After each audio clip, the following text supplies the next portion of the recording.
네, 반갑습니다. 소개받은 이상윤입니다. 네, 저는 지금 이제 현직 의사로 지내고 있는데요. 주로 제 전공이 환경병, 직업병 이런 거여서 직업병 환자뿐만 아니라 환경성 질환 이런 분들을 치료도 하고 진단도 하고 연구도 하는 그런 일에 종사하고 있습니다. 그래서 이렇게 기후나 아니면 폭염 이런 게 이제 환경 변화잖아요. 이런 환경 변화가 사람의 건강이나 생명에 어떤 영향을 미치는지 이런 거에 대한 지식이 여러분보다 조금 많기 때문에 그런 부분을 중심적으로 말씀을 드리겠습니다. 네, 제가 말씀드릴 오늘 내용은 딱 세 가지 핵심적인 내용인데요. 첫 번째는 기후 위기는 건강 위기이고 기후 위기는 생명 위기다라는 점 여러 가지 실례를 들어서 말씀드릴 거고, 두 번째는 두 번째 말씀해 주실 연사님하고 약간 겹치긴 하지만 저는 조금 다른 관점에서 기후 위기는 불평등의 문제다라는 부분, 그래서 마찬가지로 정의의 문제다라는 부분 약간 더 강조할 것이고, 세 번째 발제자가 말씀해 주시겠지만 저 나름대로 그럼 이러한 건강위기, 생명위기에 교회는 어떻게 대응할 것인가. 저는 교회는 잘 모르지만 그냥 일반론적인 차원에서 말씀을 드리겠습니다. 첫 번째, 기후위기는 왜 건강위기이고 생명위기이냐. 사실 직관적으로 아실 수 있죠. 기후위기의 핵심은 사실은 지구가 더워진다라는 것인데, 사실은 "지구가 더워진다."라고 얘기하면 그게 뭐 so what?" 이렇게 얘기하시는 분들도 많아요. 더우면 에어컨 켜고 수영 많이 하고 그리고 "이전에 추웠던 나라는 더워지면 더 좋은 거 아니야? 지구가 더워지는 게 뭐가 문제야?" 이렇게 이제 생각하시는 분들도 있고, 그렇게 얘기하시는 분들 저도 많이 이제 접했는데,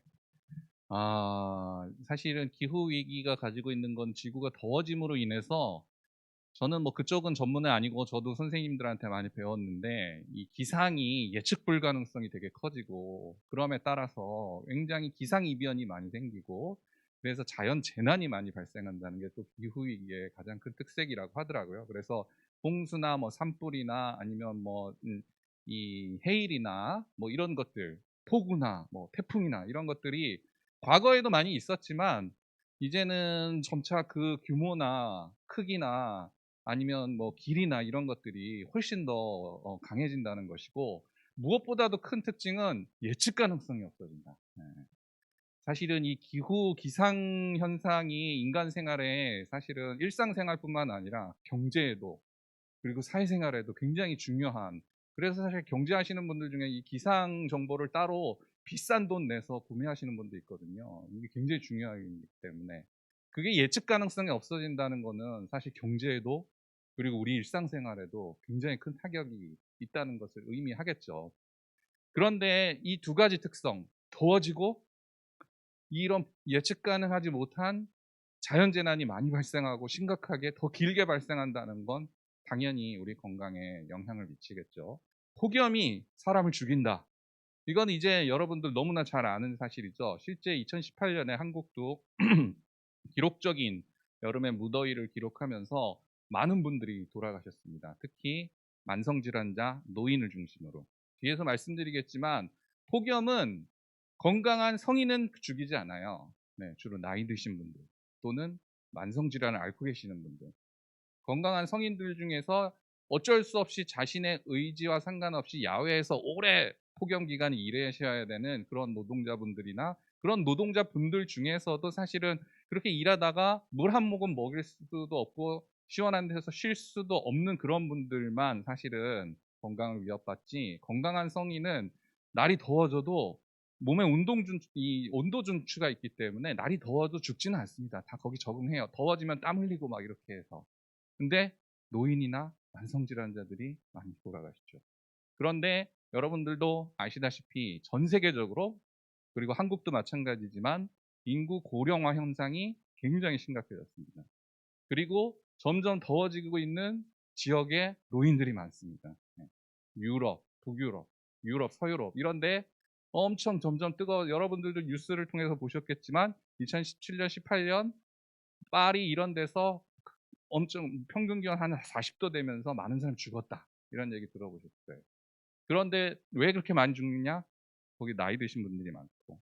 옆 나라 일본도 2018년에 엄청 많이 죽었습니다. 왜냐? 일본에 노인이 많기 때문에. 한국은 아직까지 그 정도는 아니지만 한국국도 아시다시피 고령화 속도가 굉장히 빨라지고 있어요. 네. 날씨가 뜨거워지면 뜨거워질수록 이제 우리 노령화된 우리 인구도 많이 죽을 가능성이 있습니다. 근데 뜨거워지는 것만이 아니죠. 아까도 말씀드렸지만 자연재난이 많이 일어난다는 거죠. 홍수도 더 많이 일어날 거고 산불도 더 많이 날 거고 태풍도 더 많이 날 거고, 지난번 여름은 장마가 자그마치 60일, 이번 주도 왜 이렇게 비가 많이 오나요? 이것도 기상이변인지는 잘 모르겠으나, 기상에 대해서는 잘 모르겠으나 여러분들도 피부로 느낄 정도로 이제는 들쭉날쭉, 진짜 기상이라는 게 과거와는 다르게 들쭉날쭉하고 그 심각도가 크다는 걸 느낄 것입니다. 당연히 이런 자연재난은 사람을 죽이죠. 자연재난은 사람을 죽이죠. 이런 것들을 사실 기후위기로 인한 직접적인 건강 영향이라고 얘기합니다. 직접적인 건강 영향이라는 거는 누가 생각하더라도 이렇게 되면 사람 많이 죽겠네라고 인식할 수 있는 거죠. 더워지니까 폭염으로 많이 죽고, 그 다음에 기상이변이 많이 생기니까 그런 자연재난으로 많이 죽고, 당연히 그러겠죠. 이 규모도 상당히 엄청납니다. 사실 전 세계적으로 작년 한 해에만 한 30만 명 정도가 폭염으로 죽었다고 해요. 네. 적은 숫자는 아니죠. 그리고 기상이변으로 인한 자연재해로 또 엄청난 숫자의 사람들이 죽었다고 해요.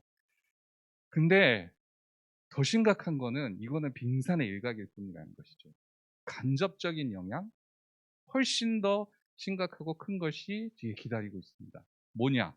간접적인 영향이라는 거는 딱 그게 기후위기랑 무슨 상관이야? 이렇게 생각이 들지만 제 설명을 들어보면 그게 기후위기에 관련됐네? 라고 생각하실 만한 것들이에요. 첫 번째, 대기오염, 미세먼지 문제입니다. 미세먼지와 대기오염이 사람을 엄청나게 많이 죽인다는 건 이미 한국도 미세먼지가 너무 심각한 나라여서 이제는 대중들에게 상식이 됐어요. 그래서 제가 뭐 의사로서 더 이제 강조할 얘기도 없어요.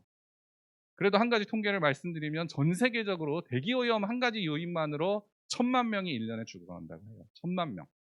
상상이 되십니까? 지금 코로나 때문에 사람이 많이 죽는다고 하는데요. 코로나 걸린 사람은 많지만 전 세계 2년 지금 코로나 유행하는 동안에 코로나로 돌아가신 분들이 350만 명 정도예요. 코로나로 돌아가시는 것보다 매년 대기오염으로 돌아가시는 분들이 3배 정도 더 많은 거예요. 지금도 엄청나게 심각한데 기후 위기는 이 심각한 대기오염, 미세먼지 문제를 더 심각하게 만든다는 거죠. 왜냐? 날이 더워지면 미세먼지가 더 생기나? 그런 건 아니고요. 그런 건 아니고, 그런 거면 직접적인 영향이라고 제가 말씀드리겠죠. 간접적인 영향. 뭐냐? 한 부모로부터 나온 2명의 자식이다. 뒤에 설명들이 감염병까지 하면 3명의 자식이다. 이런 걸로 보시면 돼요. 뭐냐? 같은 원인으로부터 나왔다는 거죠. 여러분, 대기오염은 왜 심각합니까? 중국의 황사 때문인가요? 네, 중국 황사 영향도 있죠. 근데 그것만이 아니라 그거보다도 훨씬 더 큰 건 여러분들도 이제 잘 아시겠지만 화석연료를 떼고 교통체계를 그거 중심으로 운영하고 그러면서 나오는 여러 가지 대기오염 물질들, 이것이 미세먼지를 만들고 대기오염을 심각하게 만든다는 거 잘 아시죠? 바로 이 화석연료 중심의 에너지 체계는 기후 위기의 원인이기도 하고 대기 오염의 원인이기도 합니다. 미세먼지 배출의 원인이기도 한 것이죠. 그래서 이 대기 오염 문제는 이런 식으로 간접적으로 기후 위기와 관련되는 것입니다. 그래서 기후 위기를 해결하면 대기 오염 문제도 해결되고, 여러분 미세먼지 해결하고 싶으세요? 기후 위기를 해결하시면 됩니다. 같은 원인이라는 것이죠. 두 번째 심각한 건 제목에도 있지만 감염병입니다. 감염병은 왜? 물론 아주 직접적으로 더워지면 유행하는 감염병이 있습니다.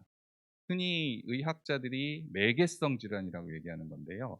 모기나 곤충, 뭐 이렇게 더우면 활발하게 지내는 애들한테 기생하고 있다가 걔네들이 사람을 물면 옮기는 그런 질환들이 있어요. 대표적으로 말라리아, 뭐 댕기열, 뭐 이런 것들이 있죠. 그리고 한국에는 찌찌가무시라고 뭐 이런 병도 있어요. 들어보신 분도 있고 안 들. 야외 풀숲 있는 데서 진드기들인데 얘네들이 물면 거기 있는 바이러스가 감염되는 이런 것들도 있고, 여러분 이제 기억하실 뭐 살인 진드기 뭐 이런 것도 있어요. 걔네들은 진드기가 또 물면 독이 있는 바이러스가 감염되는 이런 병들이 흔히 매개성 감염병이라고 하는데, 얘네들은 이런 곤충들이 더워지면 많이 살기 때문에 더워지면 이런 곤충들이 기승을 부리면서 당연히 그런 감염병은 더워지는 것 때문에 많이 확산되겠죠. 근데 그리고 또 하나 있어요. 가령 수질오염으로 발생하는 수인성 질병 하면 말이 되게 어려운데, 뭐 옛날에 여러분들 나이 드신 분들 많이 들어봤을 거예요. 장티푸스, 콜레라 이런 거, 오염된 물 또는 오염된 물에 있던 음식을 먹으면 생기는 설사병의 일종이죠. 한국 같은 나라는 이제 그런 병에 걸려도 항생제를 써서, 이거는 약이 있는 병이기 때문에 잘 치료할 수 있어요. 하지만 여러분들은 상상하기 힘들 정도로 우리나라에는 뭐 100원, 200원 밖에 안 하는 이 항생제를 쓰지 못하는 나라들이 전 세계적으로 훨씬 더 많습니다. 안타깝게도. 그게 지금 지구의 현실인데, 그런 싼 약도 쓰지 못해서 이 병에 걸리면 그대로 설사하면서 죽어가는 아이들이 굉장히 많거든요. 그런 데서 이런 수인성 질병이 유행하게 되면 완전히 절멸하게 되는 것인데, 이 수인성 질병은 날이 더워지면 확산합니다. 뭐 당연하죠. 날이 더워지면 물에 있는 용존산소량이 줄어듭니다. 쉽게 말해서 물이 썩는 거죠. 쉽게 말하면 물이 썩는다는 겁니다. 용존산소량이 줄어들고 물을 증발하니까요. 산소가. 그래서 산소가 줄어드는 데서 살 수 있는 세균이 번식합니다. 그러한 세균들은 대부분 유해세균이 많아요. 그래서 물이 썩은 상태로 세균이 득실거린 상태가 되는데, 그렇게만 있으면 문제가 없겠죠. 근데 어떻게 된다고요? 홍수가 자주 난다 그랬죠. 홍수가 나서 물이 범람하면 그 물이 온갖 사람들이 있는 곳으로 와서 그 물에 있던 세균이 사람들을 감염시켜서 죽이는 것이죠. 이런 식으로 두 가지는 직접적으로 더워지면 확산되는 감염병입니다. 근데 세 번째, 더 무서운 게 있죠. 지금 우리가 겪고 있는 흔히 말해서 인수공통 감염병이라고 하는 것. 원래는 동물들한테 있던 그런 세균들, 바이러스인데, 얘네들이 몇 번의 돌연변이를 거쳐서 사람한테까지 왔고, 사람에서 또 사람 간 감염을 시킬 수 있는 변이를 획득해서 엄청 무서워지는, 이런 애들은 코로나 때문에 여러분들이 이제 너무 잘 아시지만 약도 없고 백신도 없어서 걸리면 속속들이 그냥 아무런 대처 없이, 지금처럼 이렇게 사전 예방 말고는 다른 의료적 방법은 아무것도 없는 이런 감염병들이죠. 근데 이런 감염병, 코로나를 비롯해서 이런 게 점점 자주 새로운 게 나오고 있어요. 점점. 여러분들도 이제 이런 병은 종류가 많았어요. 그동안 요번에 코로나 때문에 크게 되었지만, 사실 여러분들이 아는 인체 면역 결핍 바이러스라고 알려진 에이즈, 뭐 HIV 바이러스 이런 것들도 사실 동물에 있다가 온 신종 감염병이고요. 역사적으로 보면 가장 크게 사람들 한 1,000만 명 전 세계 죽였다고 하는 스페인 독감 바이러스, 이런 것들도 그런 것이고, 한국이 얼마 전에 고생했던 메르스, 그리고 전 세계로 고통받은 사스 등등 조류 독감, 뭐 이렇게 굉장히 전 세계적으로 유행, 또 2009년에 우리 신종플루라고 겪었죠. 기억하시는 분들 계실 겁니다. 돼지에서 유래했는데 돼지에서 사람까지 오면서 새로운 변이를 획득해서 사람에게 이제 치료제도 없고 약도 없는, 치료제 약 똑같은 말이에요. 치료제도 없고 백신도 없는 그런 바이러스가 돼서 그때도 전 세계적으로 엄청나게 많이 죽었죠. 이런 게 계속 자주 생기면서 또 확산되고 있어요.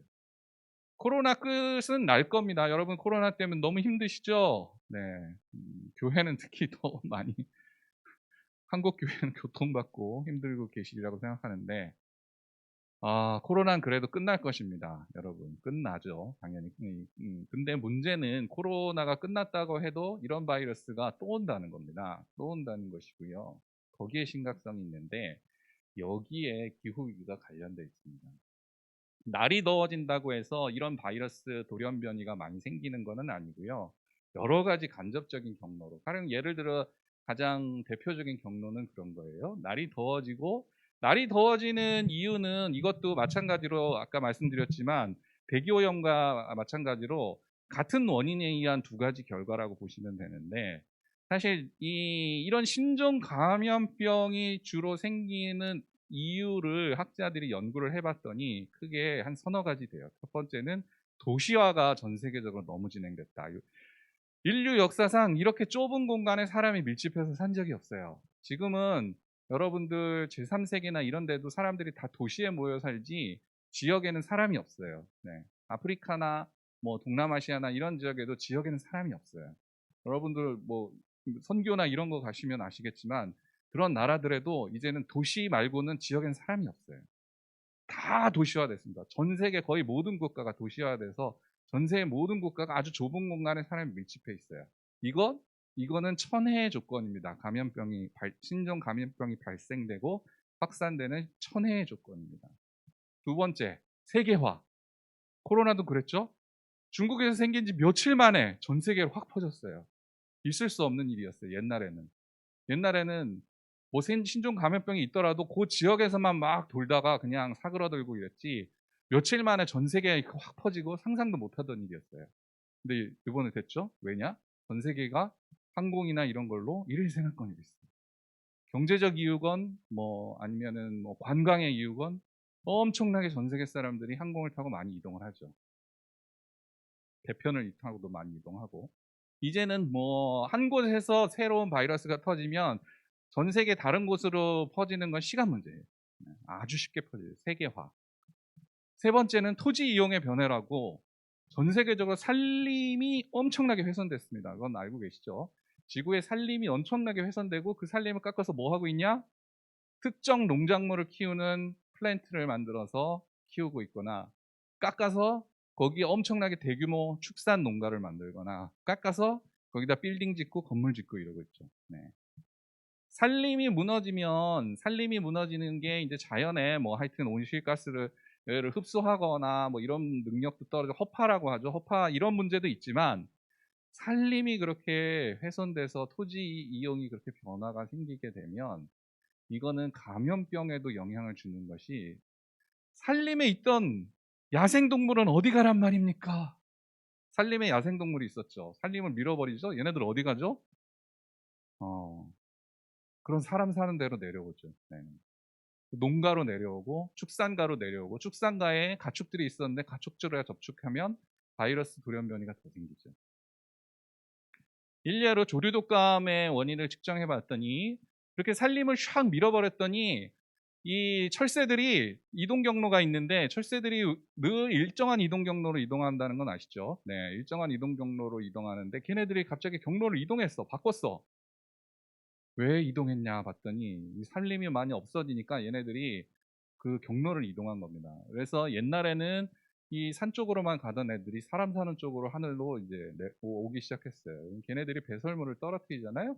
그 배설물에 당연히 걔네들한테만 있는 바이러스가 있죠. 근데 그 바이러스는 보통 사람들한테는 해롭지는 않습니다. 근데 이게 사람 지역에 사는 다른 가축들과 접촉하면서 돌연변이를 하면 신종 감염병, 조류독감, 사람에게도 유해한 조류독감이 발생한. 조류독감은 원래 사람한테 해롭지는 않아요. 여러분 조류독감 유행할 때 왜 뉴스가 많이 되냐면은 조류독감 걸리면 그 조류독감이 닭이나 이런 오리나 이런 애들을 다 감염시키고 얘네들을 완전히 떼죽음하게 만들기 때문에 그 동물들에게는 치명적이지만 조류독감, 그러니까 조류한테는 치명적인데 다른 동물들한테는 치명적이지는 않아요.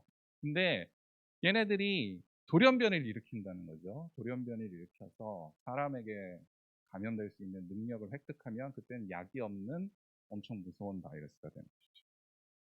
이런 식으로 감염병은 기후 위기와 관련이 됩니다. 여러분 제가 지금 말씀드렸던 이 세 가지 원인 모두 다 기후 위기의 원인이에요. 도시화, 세계화, 토지 이용의 변화 다 기후 위기를 일으키는 주범이기도 합니다. 이런 것들이 기후 위기도 일으키고 또 감염병의 확산에도 영향을 미치는 것이죠. 이와 같이 사실 뭐 더 큰 얘기들도 많이 있는데 대표적으로 이렇게 더워서 자연재난에 의해서 그리고 대기오염으로 그리고 감염병으로 마지막 중요한 거 먹거리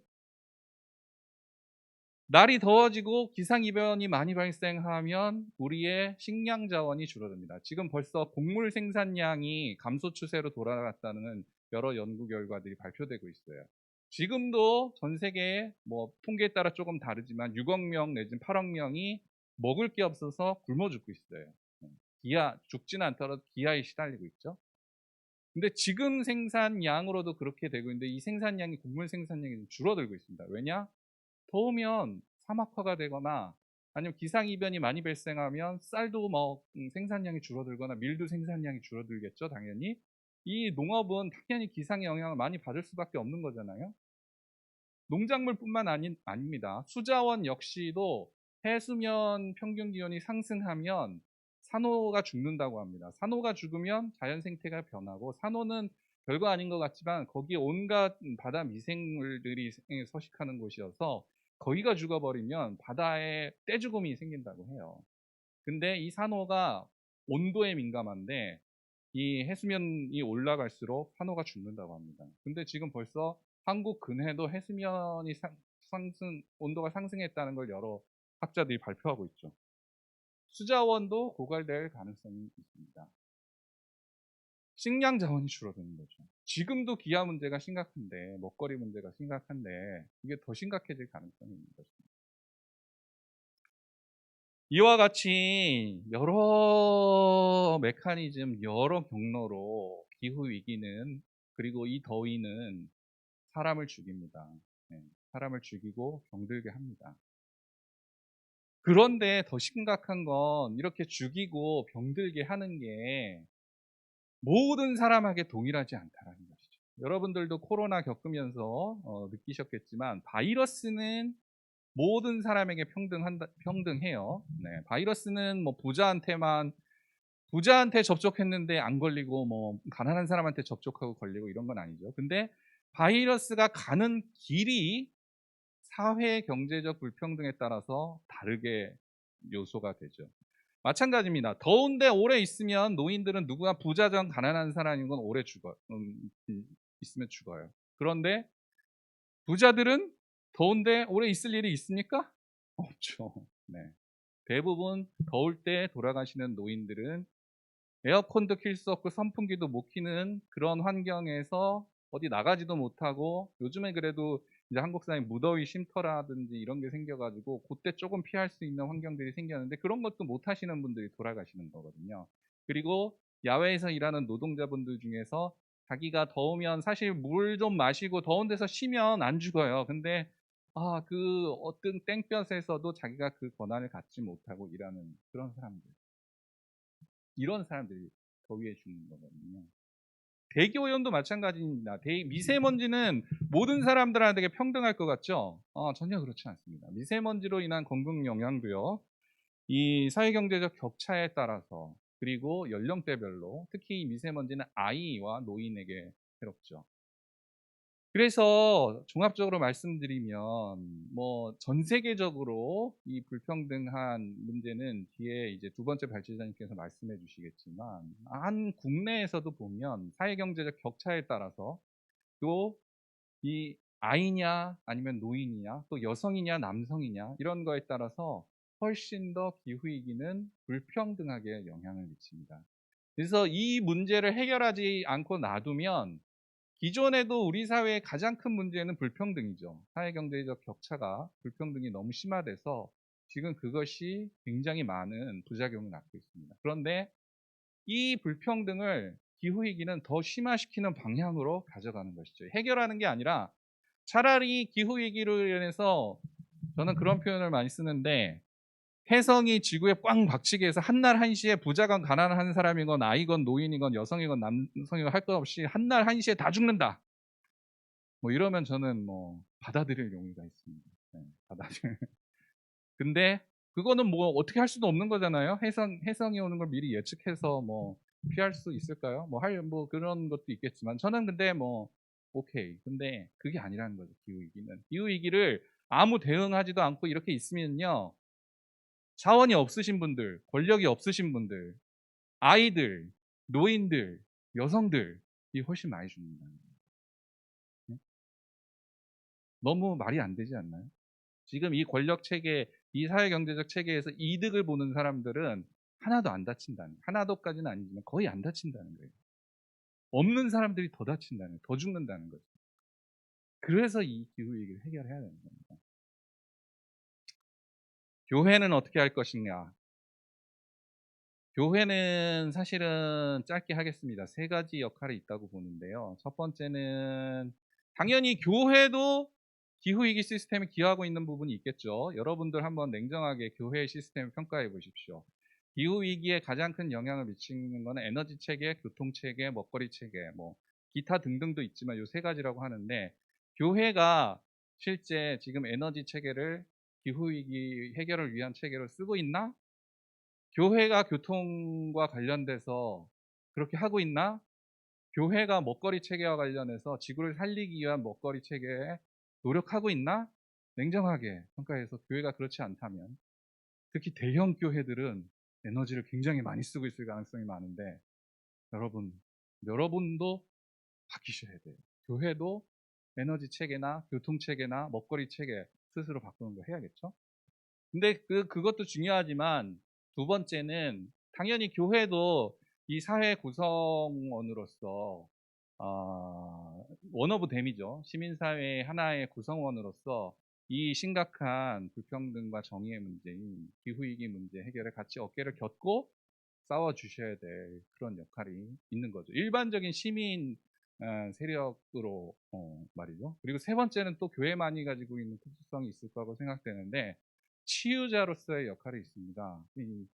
사실은 말씀 안 드렸지만 기후위기로 이런 자연재난으로 인간이 겪게 될 정신건강의 문제나 아니면 존재의 문제가 심각할 것으로 지금 예상이 됩니다. 사실 기상이 변하는 건 이런 걸 뛰어넘어 사실 존재론적인 충격이거든요.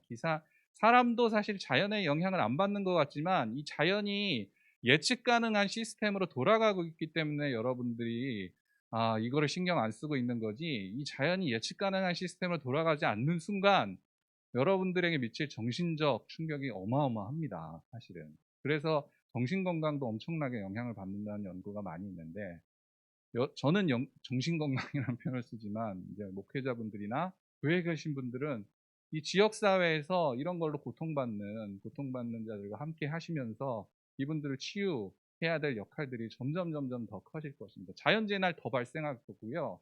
그다음 더위 때문에 고생하시는 분들 더 많이 발생할 것이고요. 이런 걸 지역 사회에서는 또 교회가 나름대로 뭐라 그래야 되나, 영향력 있으신 분들이잖아요. 그렇죠? 지역 사회 내에서, 우리 지역 사회 내에서, 그래서 이런 분들을 위한 치유자로서 역할, 구체적인 건 세 번째 발제자분께서 많이 얘기해 주실 거라고 생각하는데 있다고 생각합니다. 중요합니다. 불평등의 문제입니다. 교회도 나서 주십시오. 네, 이상 마치겠습니다.